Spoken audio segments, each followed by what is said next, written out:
Greetings from the voice of Allan Kardec. And welcome from the Voice of the Spirits. We are here once again to take you on another small journey through the Spirits book by Allan Kardec.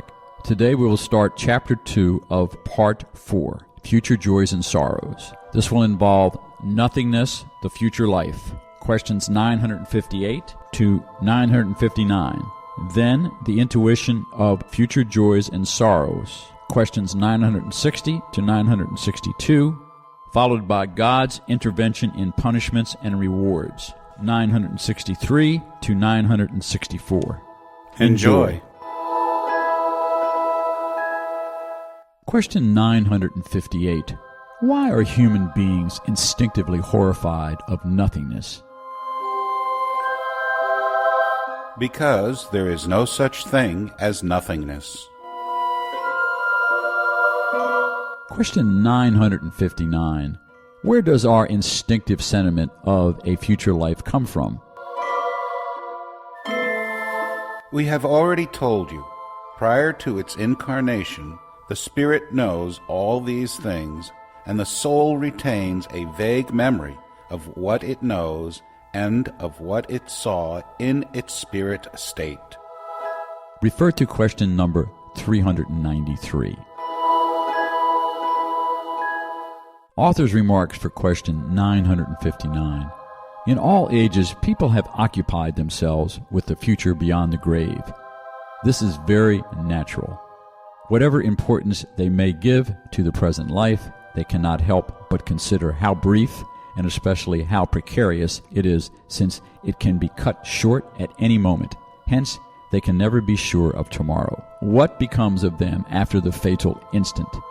This is a serious question, for it does not deal with a few years, but with eternity. Those who will have to spend many years in a foreign country concern themselves with the situation in which they will find themselves. So why do we not concern ourselves with the situation we will face when we leave this world behind, since it will be forever? The idea of nothingness is repugnant to reason. When those who are the most unconcerned in this life arrive at the final moment, they ask themselves what will become of them, and they wait for it against their will. To believe in God without accepting a future life would be nonsense. The sentiment of a better life is to be found in the inner being of all, and God did not place it there needlessly. The future life implies the preservation of our individuality after death. What good would it do to survive the body if our moral essence must be lost in the ocean of the infinite? The consequences of that would be the same as nothingness. Question number 960. Where does the belief in future rewards and punishments, which is found in all cultures, come from? It is always the same thing, a presentiment of reality imparted to human beings by their spirit. You should know that it is not uselessly that an inner voice speaks to you. Your mistake is in not listening to it. If you thought well and frequently about this, you would make yourselves better. Question 961. At the moment of death, what is the dominant sentiment in most people? Doubt, fear, or hope? Doubt for hard-hearted skeptics, fear for the guilty, and hope for the good. Question 962. Why are there skeptics, since the soul brings the sentiment of spiritual things to everyone?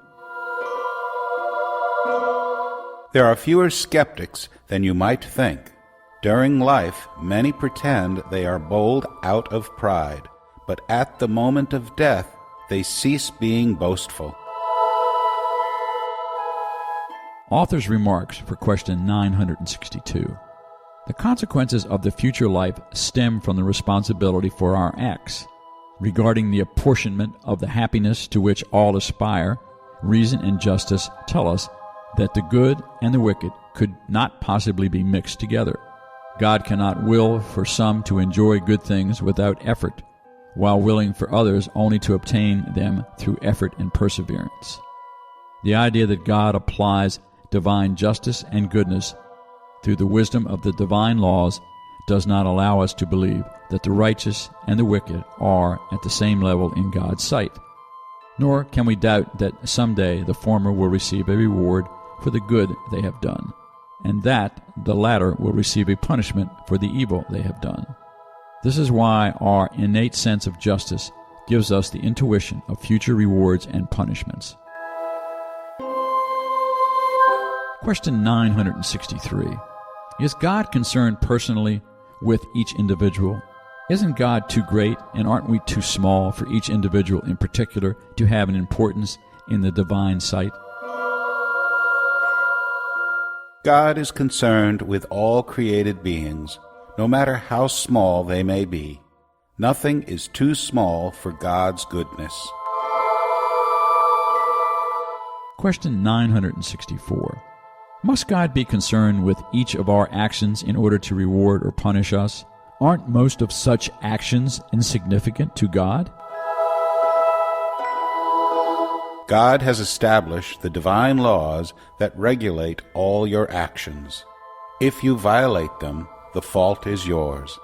Obviously, when people commit an excess, God does not pronounce sentence on them by saying, for example, "You are a glutton, and I am going to punish you." But God has set a limit. Maladies and sometimes death are the consequences of excess. Thus the punishment. It results from breaking a law. Everything happens this way. Author's remarks for question 964. All your actions are subjected to the laws of God. No matter how unimportant they seem to us, they could still be a violation of those laws. If we suffer the consequences of such violation, we have only ourselves to blame. We are thus the artisans of our own future happiness or unhappiness. This truth becomes evident in the following moral. A father has given education and instruction to his son, that is, the means of knowing how to conduct himself.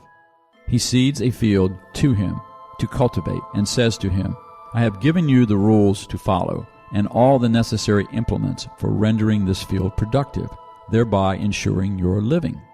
I have taught you how to understand those rules. If you follow them, your field will yield abundantly and will furnish you repose in your old age. If you do not follow them, it will yield nothing and you will die of hunger." Having said this, he leaves him free to act as he pleases.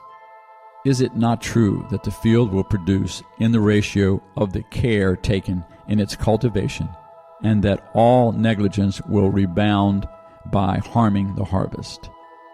The son will therefore be happy or unhappy in his old age according to how he has followed or neglected the rules outlined by his father. God is even more provident, because God warns us at every moment whether we are doing right or doing wrong by sending us spirits to inspire us. However, we do not listen to them. There is also this further difference. God gives us recourse through new lives to repair our past errors, whereas the son of whom we have been speaking will not have the same opportunities if he misuses his time.